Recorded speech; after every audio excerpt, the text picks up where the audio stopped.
अस्सलामुअलैकुम एवरीवन। आज हम लेकर आए हैं द केरला स्टोरी।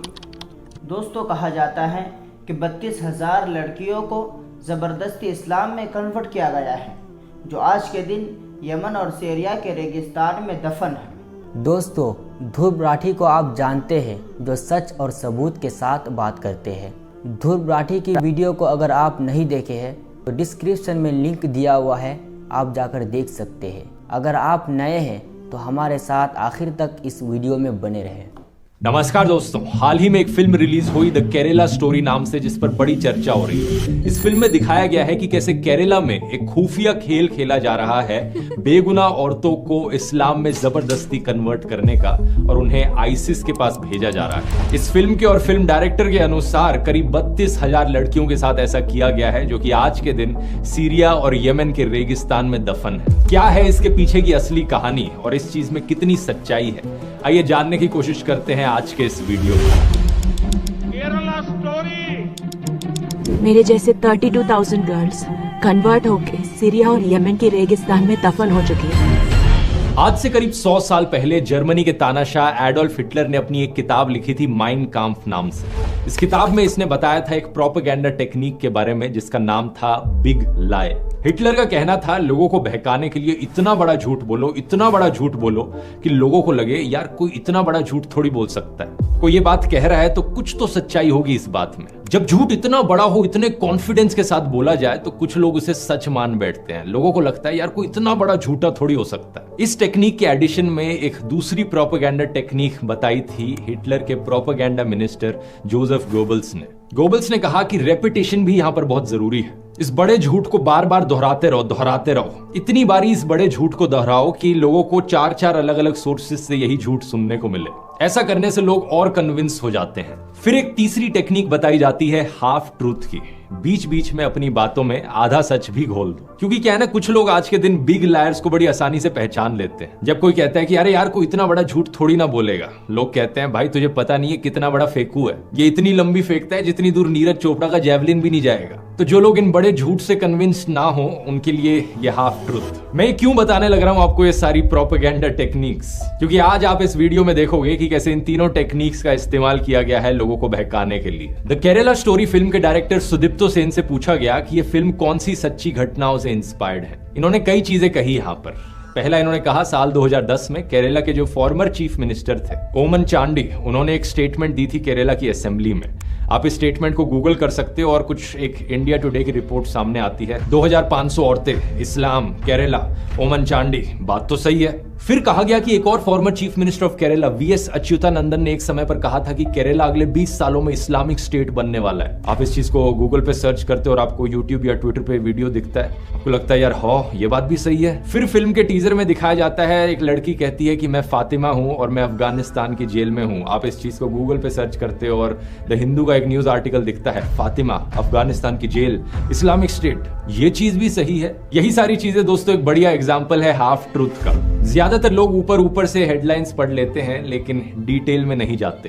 पहले आर्टिकल की बात करते हैं, साल 2012 का ये इंडिया टुडे का आर्टिकल।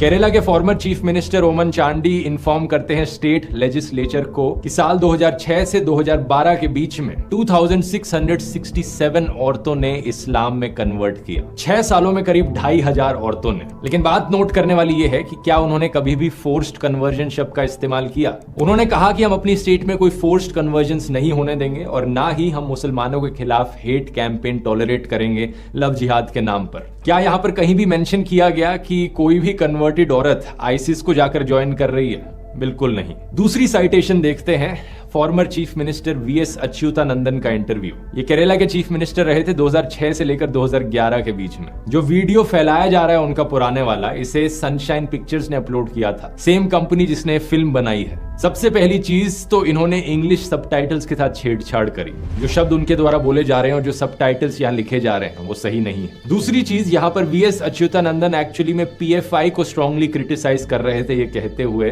कि वो और धर्मों के यूथ को इन्फ्लुएंस करने की कोशिश कर रहे हैं, जबरदस्ती पैसे देकर उनकी मुसलमान औरतों से शादी कराकर। यहाँ पर भी आईसिस का कोई मेंशन नहीं है। दूसरी चीज, स्टेटमेंट को दिए हुए 13 साल हो चुके हैं। केरला आज भी उतना ही सेफ सेक्युलर स्टेट है जितना 13 साल पहले था। अब अगले आर्टिकल को देखते हैं, जून 2021 का आर्टिकल। यह आर्टिकल बात करता है 4 केरला की औरतों के बारे में जो अपने हस्बैंड्स के साथ अफगानिस्तान गई Islamic state of Khorasan province join करने 2016 से 18 के बीच में। इनके हस्बैंड्स अलग अलग हमलों में मारे गए। इनके नाम है निमिशा आलियास फातिमा ईसा, Sonia Sebastian आलियास Ayesha, marine Jacob आलियास Maryam और रफीला।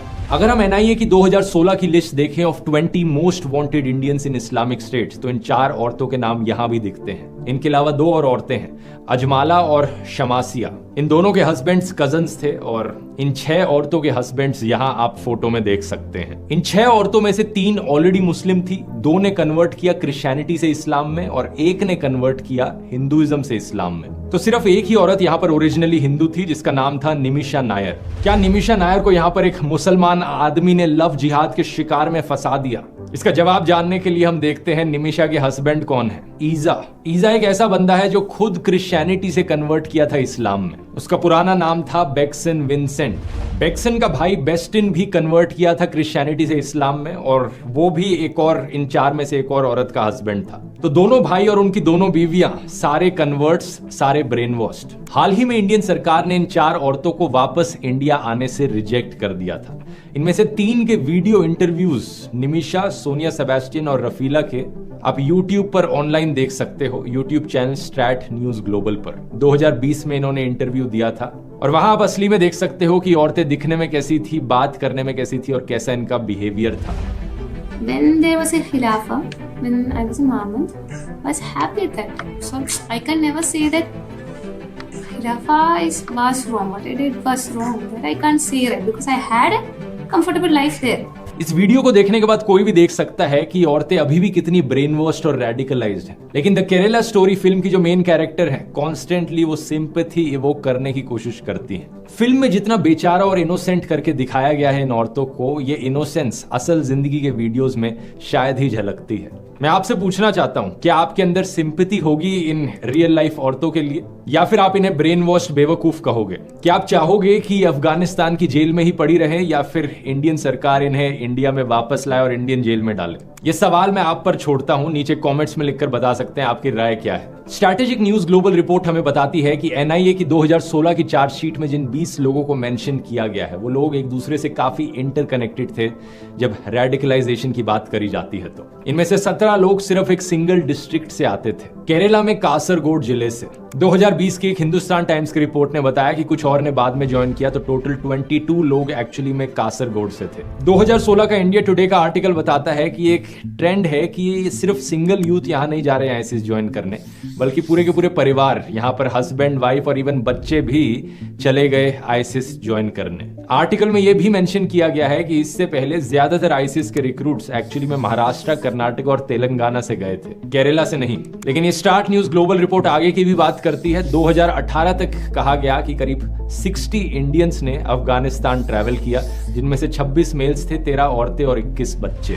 ये सब देखकर क्लियरली कहा जा सकता है कि एक प्रॉब्लम जरूर है। यहाँ पर लोगों को रेडिकलाइज किया जा रहा है, ब्रेन वॉश किया जा रहा है आईसिस ज्वाइन करने को। इंटरनेट के जरिए नए modes of communication open up हुए हैं। 2019 में union minister of state for home affairs G Kishan Reddy ने बताया कि इंडियन इन्वेस्टिगेटर्स ने पाया कि आईसिस एक्चुअली में डार्क वेब और इनक्रिप्टेड प्लेटफॉर्म्स का इस्तेमाल कर रहा है लोगों को रेडिकलाइज करने के लिए और आतंकवादियों को रिक्रूट करने के लिए। लेकिन सवाल यहां पर यह उठता है कि यह प्रॉब्लम कितनी बड़ी है आखिर। फिल्म ने कहा कि 32,000 औरतों के साथ ऑलरेडी ऐसा किया जा चुका है केरला के अंदर। आइए इसके आंकड़े देखते हैं। Vladimir Voronkov, under secretary general of United Nations office of counter terrorism, इन्होंने बताया कि 110 देशों से करीब 40,000 फॉरेन टेररिस्ट फाइटर्स सीरिया और इराक में गए कॉन्फ्लिक्ट को ज्वाइन करने। 40,110 देशों से। एक और एस्टिमेट दिया 2018 की study international centre for the study of radicalisation King's College London ने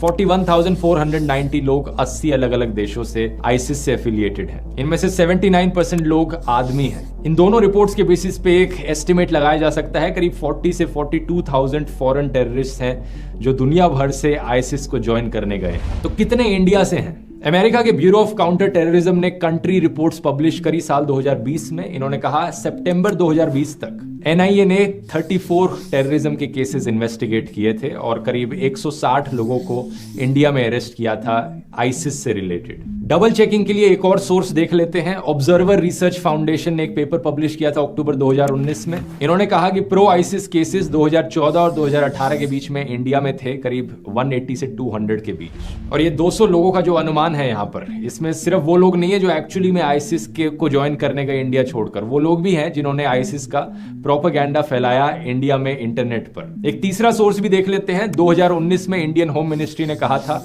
ये नंबर 155 पर है। अगला सवाल ये कि ये तो ओवरऑल इंडिया के केसेस हुए, केरला में कितने केसेस हैं? तो ये जो 180-200 केसेस का नंबर है, इसमें से 40 केसेस केरला के बताए जाते हैं। तो 200 इंडिया में, 40 केरला में। लेकिन ये नंबर हमें ये नहीं बताता कि एक्चुअली में कितने लोग आईसिस ज्वाइन करने गए थे, क्योंकि इसमें और आईसिस एफिलिएटेड लोग भी हैं, प्रोपेगेंडा फैलाने वाले लोग भी इंक्लूडेड है। एक्चुअली में कितने लोग गए आईसिस को ज्वाइन करने इंडिया छोड़कर? यूएस की डिपार्टमेंट ऑफ स्टेट की रिपोर्ट ने बताया कि करीब 66 नॉन इंडियन ओरिजिन फाइटर्स थे जो आईसिस से एफिलिएटेड थे एज ऑफ नवंबर 2020। सही सुना आपने, सिर्फ 66। 2018 की स्टैट न्यूज ग्लोबल रिपोर्ट ने भी 60 का ही फिगर दिया था, तो ये नंबर उसके बड़े आसपास है। तो इस 60 के नंबर में से कितनी औरतें हैं?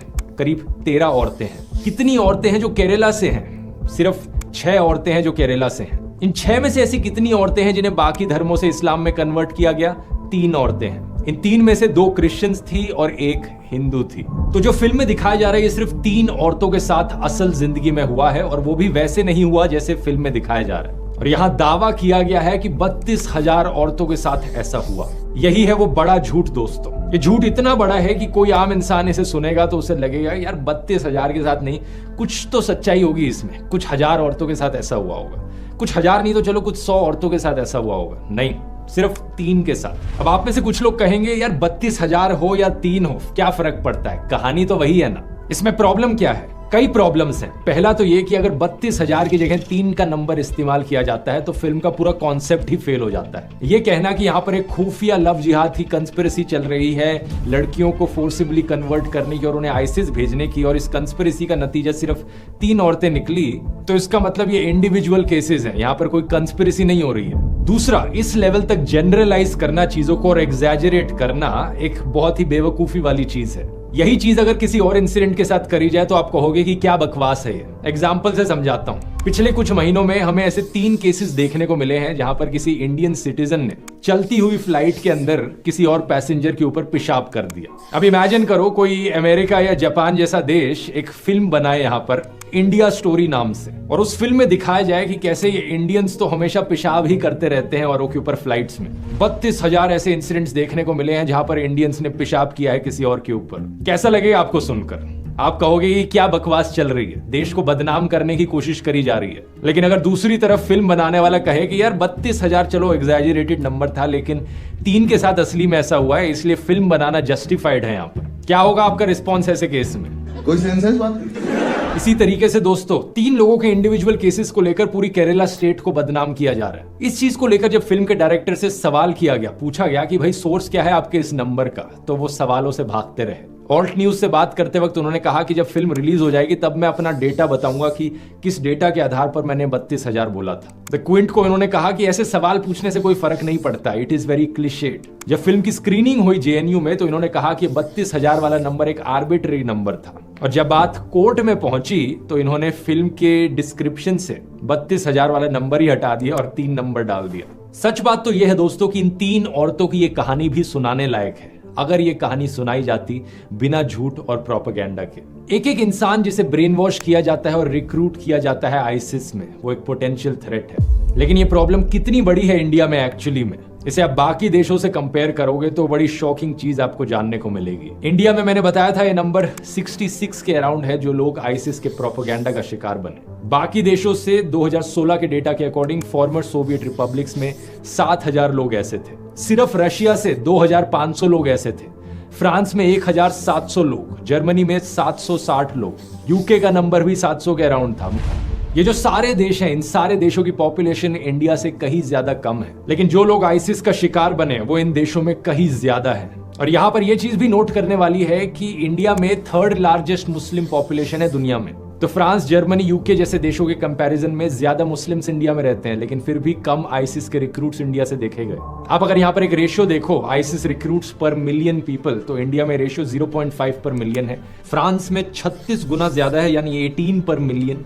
बेल्जियम में 40 पर मिलियन है और जॉर्डन में 315 पर मिलियन। क्या इस चीज को एक बार भी मेंशन किया गया फिल्म में? कुछ लोगों को बहुत मजा आता है अपने ही देश के एक राज्य को ऐसे बदनाम होते हुए देखकर झूठ के बेसिस पर। ORF की रिपोर्ट में लिखा गया था कि एकेडमिक्स और एक्सपर्ट्स अक्सर ये सवाल पूछते हैं कि इंडिया से इतने कम मुसलमानों ने आईसिस क्यों ज्वाइन करी। इसके पीछे कई फैक्टर्स बताए जाते हैं। पहला कारण इंडियन एजेंसीज का लाजवाब रिस्पॉन्स। आप में से बहुत कम लोग शायद ऑपरेशन पिजन के बारे में जानते होंगे। हमारी एजेंसीज जैसे कि NIA और IB, इन्होंने एक मिशन किया जिसमें 350 वल्नरेबल मलयाली यूथ को इन्होंने आइडेंटिफाई किया और एक डी रेडिकलाइजेशन प्रोग्राम चलाया हमारे नौजवानों को इस एक्सट्रीमिज्म और रेडिकलाइजेशन से बचाने के लिए। एक बहुत ही बढ़िया काम हमारे ऑफिसर्स के द्वारा किया गया, लेकिन पता है शर्म की बात क्या है? हमारे प्रधानमंत्री अपने इलेक्शन के भाषणों में इस अच्छे काम को बताने की जगह इस झूठी फिल्म को प्रमोट करते हैं।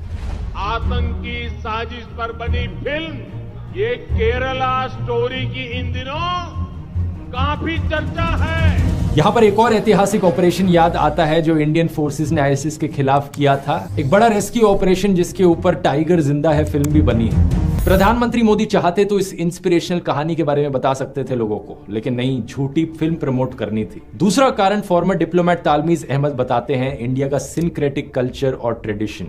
इंडिया में यूनिटी इन डाइवर्सिटी। इंडिया में मुस्लिम्स हिंदुओं और क्रिश्चियंस के साथ मिलजुल कर रहते हैं और इसीलिए एक्सट्रीम आइडियोलॉजीज को उन्होंने रिजेक्ट किया। 2015 में जब पता चला कि सिर्फ 29 इंडियंस ने आईसिस को ज्वाइन किया था, एक रिपोर्ट ने बताया कि आईसिस खुद इंडियन रिक्रूट्स को इंफीरियर मानता था। आईसिस का मानना था कि इंडिया में जो इस्लाम प्रैक्टिस किया जाता है वो काफी सॉफ्ट वर्जन है, एक ज्यादा लिबरल वर्जन है इस्लाम का। तीसरा, यहाँ पर कई मुस्लिम क्लेरिक्स का भी एक पॉजिटिव रोल बताया जाता है। मार्च 2009 में दारुल उलूम दियोबंद ने एक फतवा इशू किया था इंडिया को दार अल अमन डिक्लेयर करते हुए, एक ऐसा देश जहां पर मिलिटेंट जिहाद प्रोहिबिटेड है। सिमिलरली 2015 में एक जॉइंट फतवा इशू किया गया था 70,000 इंडियन मुस्लिम स्कॉलर्स के द्वारा आईसिस, तालिबान, अलकायदा और बाकी और आतंकवादी संगठनों के खिलाफ। यहाँ जो असली केरला स्टोरी है वो बड़ी प्राउड होने वाली बात है कि बाकी दुनिया के कंपैरिजन में इंडिया से कितने कम मुसलमानों ने आईसिस को ज्वाइन किया। और केरला यहाँ पर एक बड़ा ही जीता जागता एग्जाम्पल है इस यूनिटी इन डाइवर्सिटी का, जहाँ अलग अलग धर्मों के लोग साथ में मिलजुल कर रहते हैं पीसफुली। यही कारण है कि केरला नंबर 1 स्टेट है बहुत से अलग अलग इंडिकेटर्स में। एजुकेशन में नंबर 1, हेल्थ केयर में नंबर 1, ह्यूमन डेवलपमेंट इंडेक्स में नंबर 1। और फिर हमारे पॉलिटिशियंस इन झूठी कहानियों का इस्तेमाल करते हैं केरला को बदनाम करने के लिए।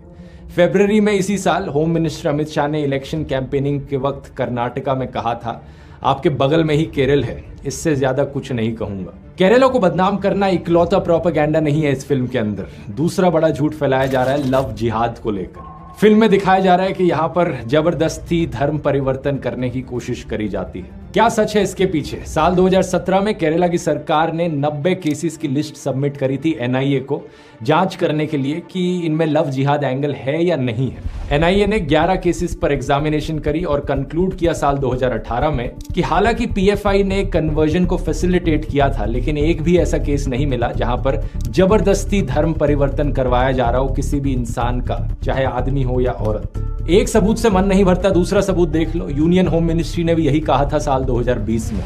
Minister of state for home affairs G Kishan Reddy ने लोकसभा को बताया रिटर्न रिप्लाई में कि अभी तक कोई भी लव जिहाद का केस रिपोर्ट नहीं किया गया है किसी भी सेंट्रल एजेंसी के द्वारा। ये लव जिहाद की कंस्पिरेसी थ्योरी एक बड़ा झूठ है जो बार बार आपको सुनाया जाता है अलग अलग एंगल्स से। पॉलिटिशियंस अपने भाषणों में ये कहते हैं, व्हाट्सएप यूनिवर्सिटी की तरफ से आपको व्हाट्सएप फॉरवर्ड्स मिलते हैं लव जिहाद की बात करते हुए। गोदी मीडिया खबरों में लव जिहाद की बात करता है। इतनी बारी रिपीट किया जाता है इस बड़े झूठ को कि लोगों को लगता है कुछ तो सच्चाई होगी इसमें। वही बात जो मैंने शुरू में कही थी, ये लव जिहाद का पूरा कॉन्सेप्ट ना सिर्फ मुसलमानों को बदनाम करने की कोशिश है बल्कि औरतों के भी खिलाफ जाता है ये कॉन्सेप्ट। खुद ही सोचकर देखो, जो लोग इस चीज में विश्वास करते हैं कि एक औरत को भड़काया जा सकता है एक आदमी के द्वारा, कैसे लोग हैं वो? औरत कोई भेड़ बकरी है क्या? एक औरत का खुद का कोई दिमाग नहीं होता? कोई भी आकर कुछ भी कहेगा, औरत भेड़ बकरियों की तरह इधर उधर चलती चली जाएंगी। चाहे हिंदू औरत हो, मुस्लिम औरत हो, क्रिश्चियन औरत हो या किसी भी और धर्म की औरत हो, सभी औरतों को मिलकर इन धर्म के ठेकेदारों को बताना चाहिए कि भाड़ में जाओ, हमारे पास अपना दिमाग है। अगर कोई जबरदस्ती मुझे कन्वर्ट करने की कोशिश करेगा तो मैं पुलिस के पास जा सकती हूँ। और कानून भी ऐसा बनाया गया है कि अगर कोई जबरदस्ती कन्वर्ट करने की कोशिश भी करेगा तो उसे जेल जाना पड़ेगा। लेकिन सवाल ये कि कितना लोगों को एक्चुअली में कन्वर्ट किया भी जा रहा है इंडिया में।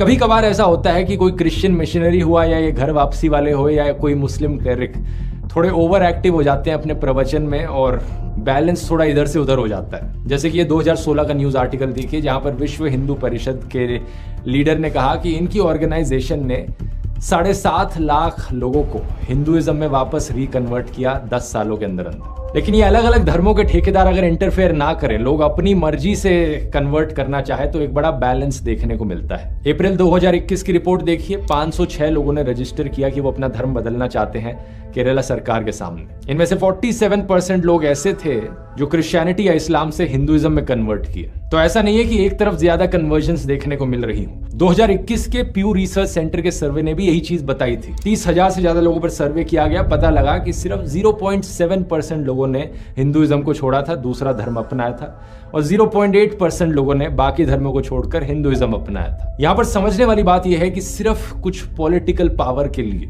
यहाँ पर एक बहुत गंदा खेल खेला जा रहा है। ऐसे बड़े बड़े झूठ बोले जा रहे हैं, कंस्पिरेसी थ्योरीज रची जा रही हैं ताकि हिंदूज और मुस्लिम्स और क्रिश्चियंस को एक दूसरे से लड़ाया जा सके। कुछ पॉलिटिकल पार्टीज को इससे बहुत फायदा मिलता है अगर लोगों के अंदर सिर्फ ये नफरत भरी रहे दूसरे धर्म के लोगों के लिए। शुरुआत में सिर्फ व्हाट्सएप फॉरवर्ड्स थे, फिर गोदी मीडिया ने ये काम करना शुरू किया और अब पूरी की पूरी प्रोपेगेंडा फिल्में बनाई जा रही हैं लोगों को बहकाने के लिए। आज से 100 साल पहले हिटलर के समय में भी ऐसा ही होता था, बड़ी प्रोपेगेंडा फिल्में बनती थी। Triumph of the will, the traitor, Robert and Bertram, the eternal Jew, ढेर सारी ऐसी फिल्में हैं जो अपनी मन मर्जी से हिस्ट्री को डिस्टॉर्ट करती थी, ज्यूज को बदनाम करने का काम करती थी और जर्मन आर्यंस को ग्लोरीफाई करती थी। ऐसे ही बड़े बड़े झूठ उन फिल्मों में भी बोले जाते थे, रिपीट किए जाते थे ताकि लोगों को कन्विंस किया जा सके। ये लोग सिर्फ सत्ता और पैसे के लालच में आकर देश को अंदर से तोड़ने का काम कर रहे हैं। इन नफरत के सौदागरों को एक चीज याद रखनी चाहिए, हो सकता है ये सक्सेसफुल हो जाए थोड़ा बहुत डर, वायलेंस और नफरत फैलाने में, लेकिन याद रखना ये देश भी ऐसा है जिसने बहुत चीजें सही हैं। जब जब ऐसी ताकतों ने देश को बांटने की कोशिश करी है, देश के लोगों ने इकट्ठे होकर बाउंस बैक किया है। दोस्तों, उम्मीद है कि इस वीडियो को देखकर द केरला स्टोरी के मुतालिक जो भी आपके दिमाग में डाउट थे, सारा डाउट ख़त्म हो गए होंगे। फिर मिलते हैं नेक्स्ट वीडियो में, तब तक के लिए खुदा हाफिज़।